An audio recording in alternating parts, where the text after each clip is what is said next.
kidding. That's bad news. Yes, it's chapter 8. So open your book to chapter 8. The good news is you've got the best teacher in the world. Teach it to you. Sarah rolled her eyes. Roll my eyes. I thought you did. When I said best teacher in the world. I did not.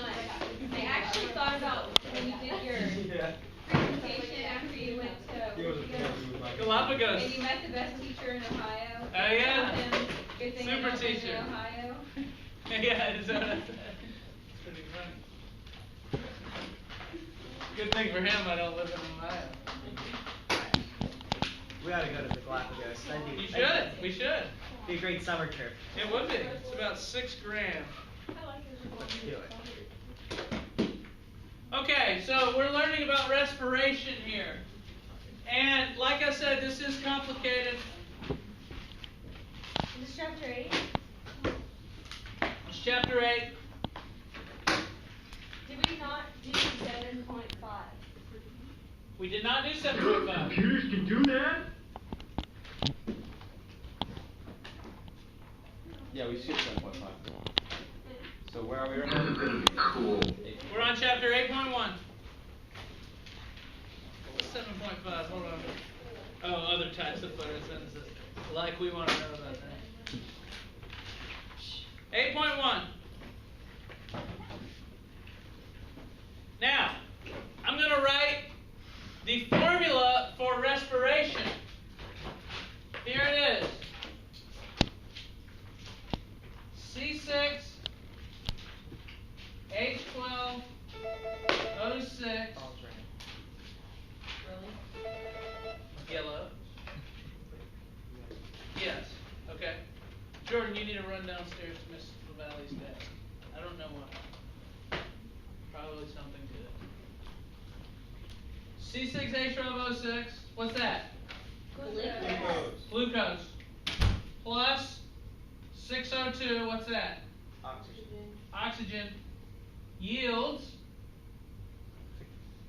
6 CO2. What's that? Carbon dioxide. Plus 6 H2O. Water. Plus energy. Do you see any relationship between those two equations? We get They're the opposites. glucose. The product of like photosynthesis one is now starting the reaction, right?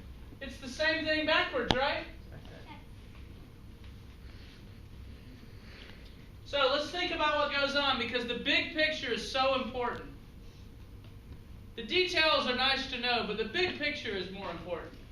In photosynthesis, we take light and carbon dioxide and water, basically small things, and put them all together to make glucose. And some oxygen is given off kind of as a waste product. And so that's the plant making food for itself. What is the purpose of having food? Why do you need food at all? You need the energy that's in the food molecule. That's right. So respiration is the way to get that energy out of the food molecule. You take food, glucose, add it to oxygen that's breathed in or released in the plant cell. You can get it right from it's released out of the chloroplast. So food and oxygen yield carbon dioxide, which is a waste product, water, which is a waste product that can be used because you do need water inside your cells.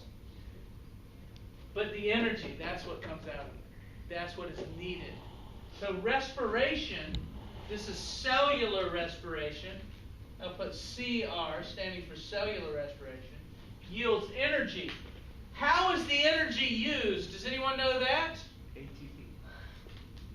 Yes, we take the energy is used to put ADP and P together to make ATP. So without ATP, our cells wouldn't really be able to produce. Our cells can do nothing constructive without ATP. The ADP and P is put together, then we have ATP, and the ATP floats through the cell and is used to do work. For instance, remember those little motor molecules that were pulling along the vesicles? Yes. Well, they can't move their little legs without ATP. And ATP will hit their leg, and then the leg will break apart the ATP, and then the leg will move. And then the ADP and P floats away. And where does the ADP and P go? It goes back to the mitochondrion. The mitochondrion is doing respiration, puts it back together, then it floats back out, and eventually hits another molecule that moves and breaks it apart, and then it goes back. And so ADP and P are just on this journey back and forth from the mitochondrion. Yes? Then if it just recycles ADP like that, why do we need to eat more food to get more ATP or energy? Well, you got to put the Oh, you need ADP energy. and P back together. That's where the energy from the food comes in. Okay. So energy from the food is used to put ADP and P together to make ATP. So you got to keep eating food to keep getting that food energy to put these together. Are you with me? So you Elena, you use good? energy to make glucose and glucose to make energy. That's exactly right. Light energy comes in, and that's used to put the glucose together, and then the glucose is torn apart in the mitochondria, and the energy from the glucose is used to put ATP together. And the ATP is what provides energy for every cell process. If your cells don't have a constant food source, they'll die. They'll fall apart. They won't be able to transport anything around. They won't be able to repair damage to their membranes and such, and they'll eventually just fall apart. You know how to kill an organism? Don't let it get any glucose. You want to kill a person? Don't feed them. There's another way to do it. Don't let them breathe. Because oxygen is also very necessary here.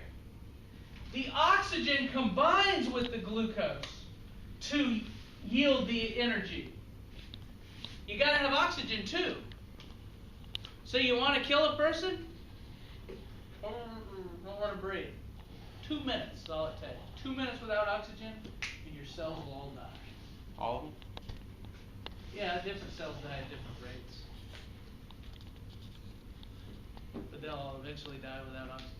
So if you hold your breath, if you can hold your breath like a million at all time, are your cells like... There's still oxygen in your lungs, even when you're holding your breath. And once all that oxygen gets used up, then your cells will stop functioning. And you'll pass out and start breathing again. You can't really Because it's kill yourself by involuntary. holding your breath. It's involuntary. You can knock yourself out, but You can knock yourself out, but you can't kill yourself. You'll start breathing again. how would you knock yourself out? How would you knock yourself out when you start? You can hold your breath. If you hold your breath for long enough, you'll pass out. It's an involuntary reflex. Yeah. You can't help it. Breathing happens without you having to be awake. Thank goodness for that. Okay, so anywho, so that's what we're going to learn. We're going to learn how the cellular respiration happens. And that's what Chapter 8 is about. And so, any questions about the major overview, the big picture stuff on what's happening here? Where is photosynthesis done? What organelle? It's done in plants, but what organelle in a plant cell? The chloroplast.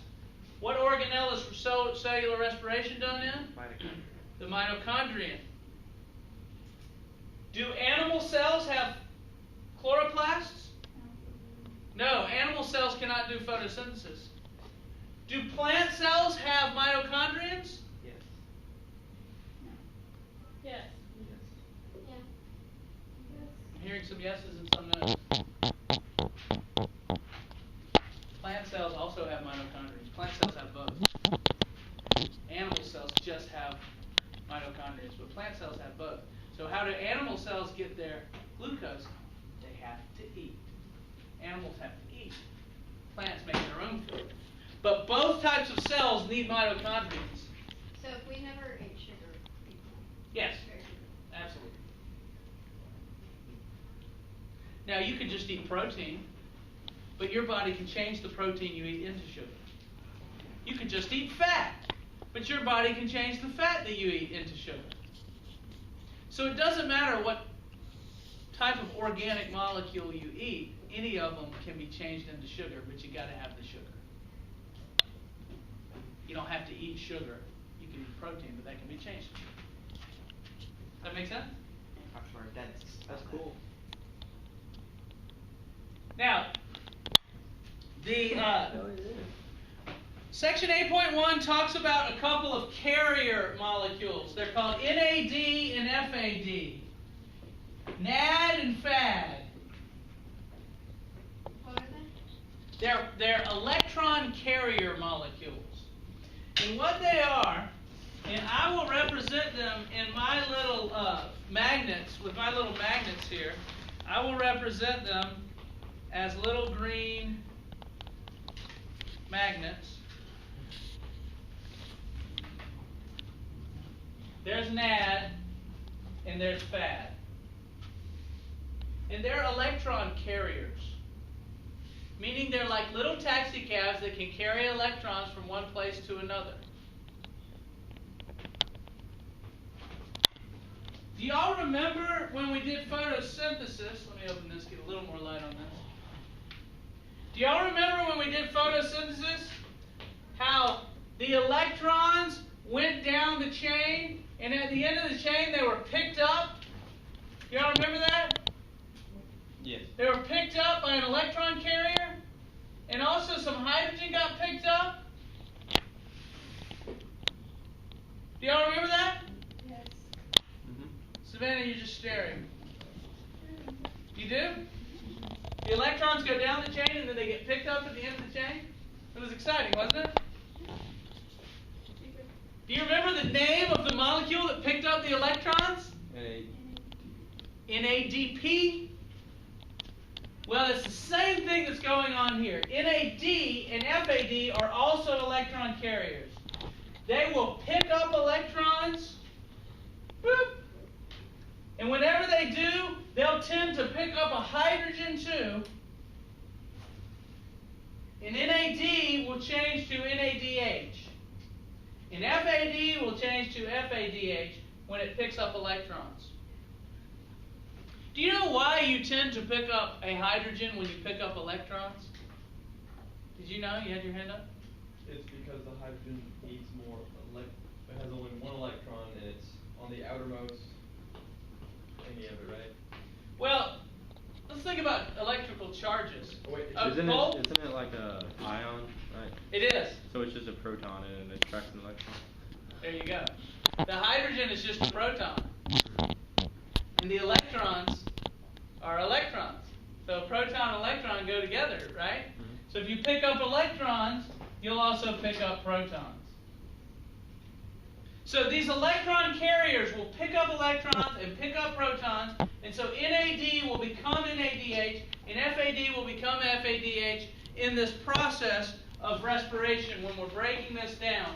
These NADHs and FADHs will pull electrons and protons from the glucose structure. We will see in 2 days of lecture glucose being torn apart. The destruction of glucose. Yes, Hannah. If all this is happening inside the mitochondria, how does the glucose get in? How does it get into the mitochondria? The cell pulls it in. How does it get to your cells? That's a good question. Do you know in your body how your glucose gets to every cell? You have 80 trillion cells. How's glucose going to get to all of them? Anyone have an idea? Is that, what's it? Russell in the back. That's Lee. Lee in the back. Don't they get, like, they get absorbed into the vesicles and those things that connect to it? Junction protein? They can go in through vesicles or they can go through the membrane. But how does it get to the cell in the first place? You eat it. Bloodstream junction. You said it. Bloodstream. Your blood. Your blood delivers glucose to every cell in your body. How does the blood get the glucose? Digestion. You eat, and when you digest your food, the glucose goes into the blood, and then the blood delivers the glucose to every cell. And then the glucose diffuses into the cell and diffuses into the mitochondria. Did that answer your question? Wait, how's it get to the blood from the stomach? There is blood vessels in the walls of your digestive system that absorb the sugars. And how does this happen in plants if they don't have blood? Because the plants make the glucose in the chloroplast. Remember the chloroplast? Right, okay. The chloroplasts make the glucose. And then it just diffuses out of the chloroplast right into the mitochondria that's right next to it. That's why we don't have chloroplasts, because we just eat our food. Yeah, we have to eat. We don't have chloroplasts. If we had chloroplasts, we wouldn't have to eat. And we'd be a plant. And that would be cool. You gotta lay out, everybody be laying out in the sun all the time. We wouldn't have any roofs in our classroom. We'd be all happy when it was sunny, and then the sun would go by and we'd be like, oh, I'm hungry. I wish I could eat. I got a new photosynthesis. It'd be a different life. It's odd that plants never evolved nervous systems and such. Then they'd be running around like the plants in the Hobbit movie thing. But they never did. Okay, so NAD and FAD are electron carriers. In your book, we'll talk about those. And then it talks about all the different steps of cellular respiration on page 137, and it's actually broken down into 4 steps that you have to memorize. And they are glycolysis, the preparatory reaction, the citric acid cycle, and the electron transport chain. Good people can excel. Eat. Good people can eat. Green people can eat. Every good Green boy. people can eat. Every good boy does something. But that's not GPC. Yeah. Glycolysis, the preparatory reaction, the citric acid cycle, and the electron transport chain. That's what we're going to learn the next 2.5 days. That's how the glucose is broken down. What's an E? Electron transport chain. Do you remember this electron transport chain? It's very similar. It's almost the same thing. Why is it with the chloroplast that uses NADPH? I don't know. Just evolved that way. They're almost the same molecule. NAD and NADP are almost the same molecule. The NADP is used in photosynthesis. The NAD is used in respiration. You can remember P, photosynthesis. Glycolysis, preparatory reaction, citric acid cycle, electron transport chain. Let's all say it together. Glycolysis, preparatory reaction, citric acid cycle, electron transport chain. Let's do it one more time. Glycolysis, preparatory reaction, citric acid cycle, electron transport chain. Some of y'all weren't saying it. Y'all are too cool. Y'all are too cool to say stuff? I'm the one that's cool. Sorry. Got a little upset.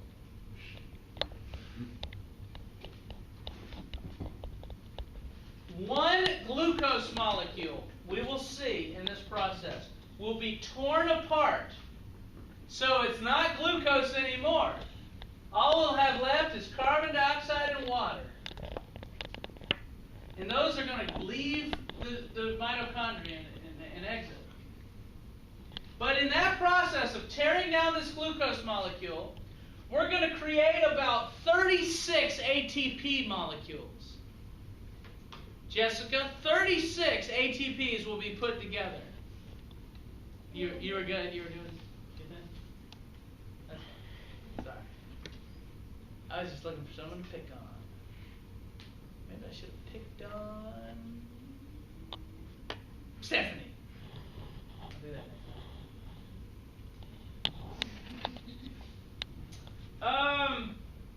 So the first part, glycolysis, that's what we'll start with, which is 8.2 in your book. And it's actually detailed on page 139. And this is, I haven't put the new diagram in. This is an old diagram. This is glycolysis. You can see glycolysis actually happens in 8 steps. Could have just looked there.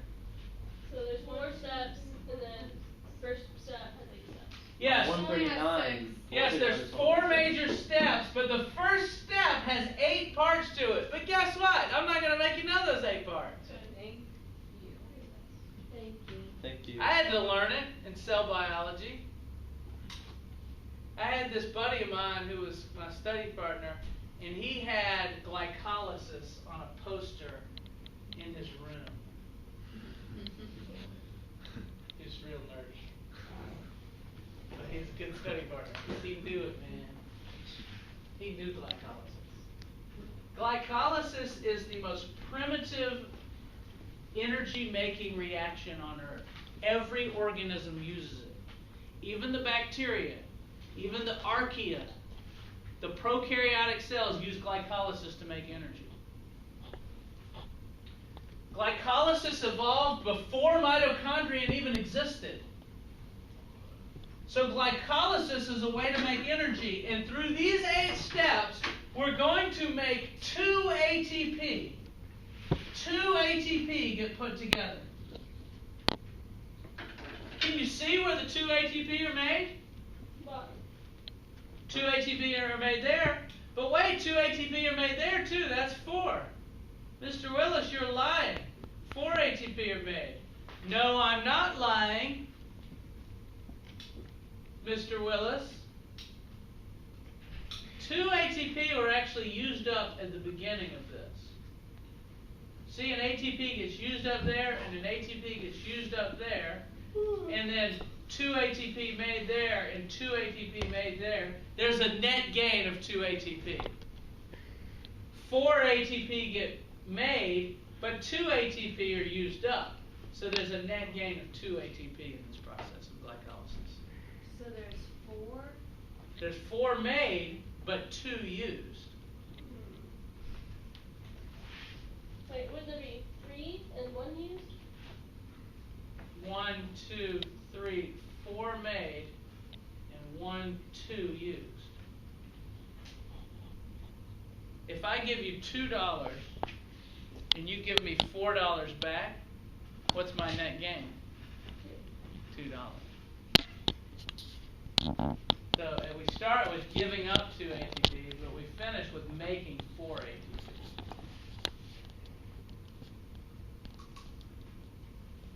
Just Wait, so I don't get that. Makes 4, uses 2?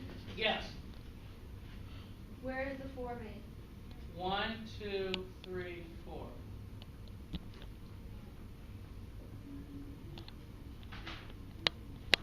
You see that? It's in your book on 139? I just don't get why that's on the bottom part of the thing. Well, the reaction starts up here. Here's glucose. And glucose gets changed, and then ripped apart. And then each of these molecules gets changed even further. And we end up down here at the bottom without glucose. You know what we have? It's not glucose. You know what it is? What? Read it. Pyruvate. You didn't know that? Pyruvate. You do need to know that. Glycolysis starts with glucose and it ends with 2 pyruvate molecules.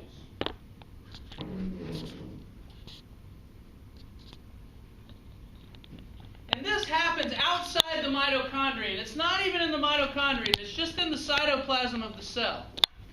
Glucose goes into the cell. Where's my glucose? Here it is. Glucose goes into the cell and it's ripped apart by this glycolysis. And whenever you take a large molecule and you rip it apart, you're breaking bonds. And those bonds are energy that originally came from sunlight to make those bonds. And you rip it apart and the bonds break and the energy comes out. And that energy is captured by ADP and P. The energy is captured and made into ATP. So by ripping apart this molecule, we make 2 ATPs. That's our net gain. We had to put in 2 ATPs just to get it to start. It's kind of like activation energy. Have you ever heard of activation energy? To get the reaction going, we put in some energy, and then a lot more energy comes out at the end. Investment. Yeah, we made an investment, and we're getting something out of it now. Hi everyone, just a reminder that Georgia Southern will be here at 1, so if you're interested, please come to the Schumann conference room. Thank you. And in this process, Georgia Southern, I got my master's degree from there, by the way. Does that impress you? Good. Wow, yeah, so it should not impress you. There's a lot of things I have that y'all don't. But enough of that.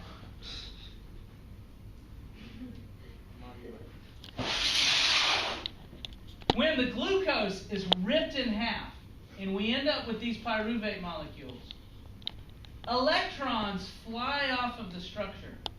And so do protons. Protons and electrons fly off of the structure. And those are picked up by electron carriers. What was the name of the electron carriers that we used here in respiration? NAD and FAD. Well, NAD, in this case, is going to come in. It's going to pick up some electrons from the structure. It's going to pick up some protons from the structure. And it's going to leave as NADH. And you see that happening right there. NAD coming in, NADH going out. NAD coming in, NADH going out. So we actually make 2 NADHs in this process. That's what that number 2 there is for. They shouldn't have put it next to that one. It should be right in the middle. I'll call the editor and see if I can get that done. Hey, Sylvia! You messed up your book. Yeah, Sylvia made her. So I go, who is this? And I'll go, who is this?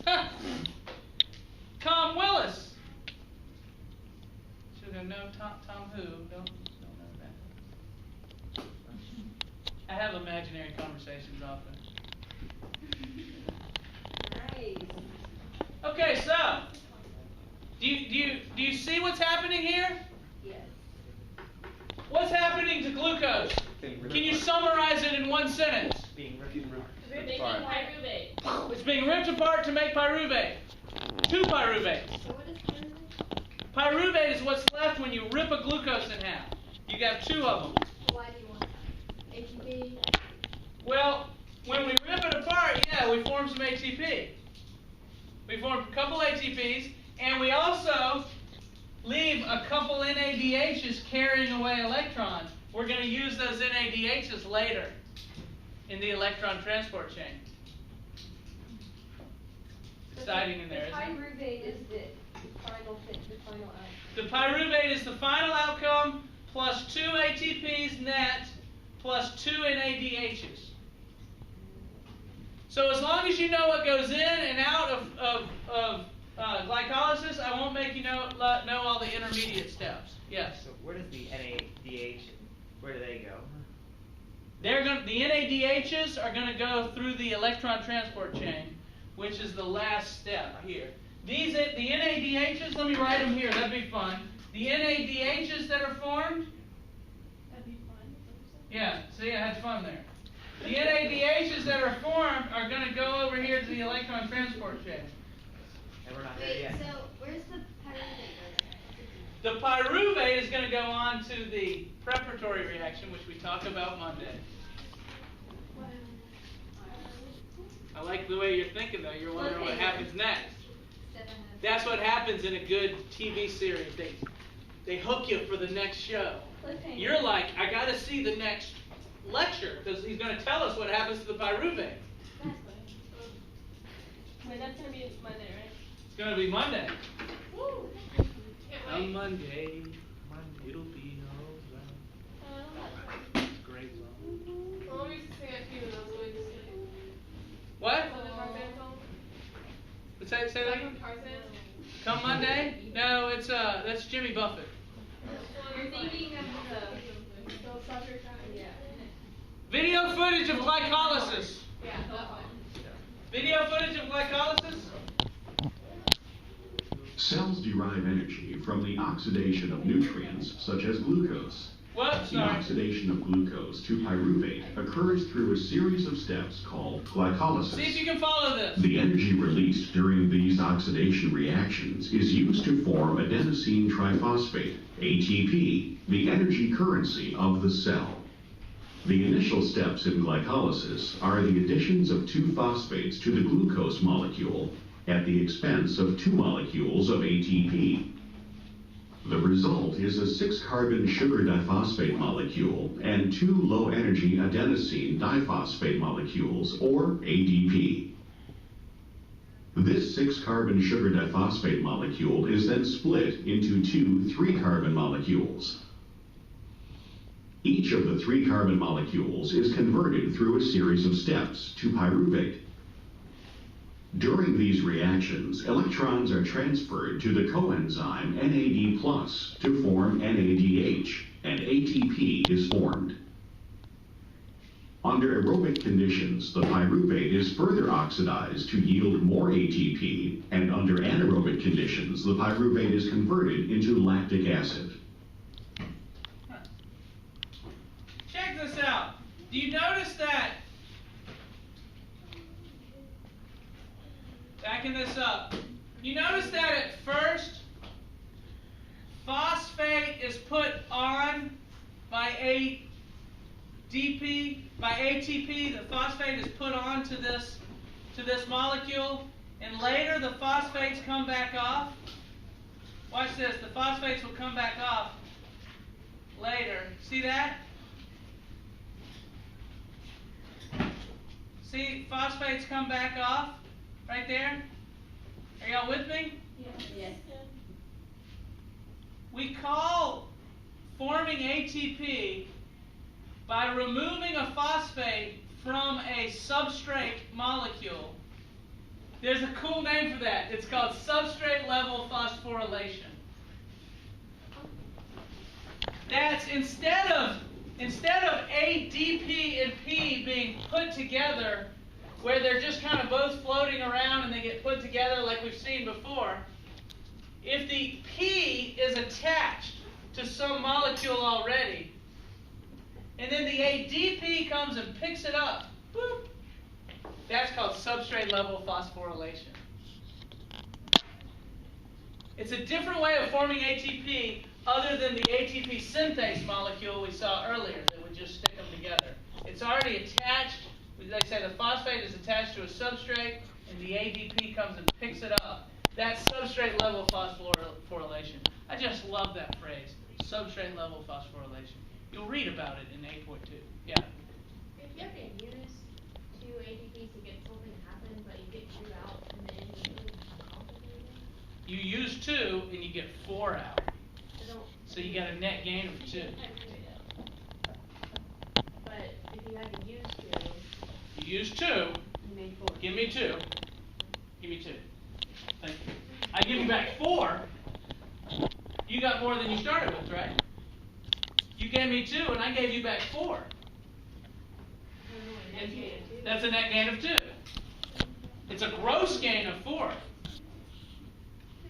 You gained 4, but you gave away 2. If you give me $2 and I give you $4 back, you're going to be happy.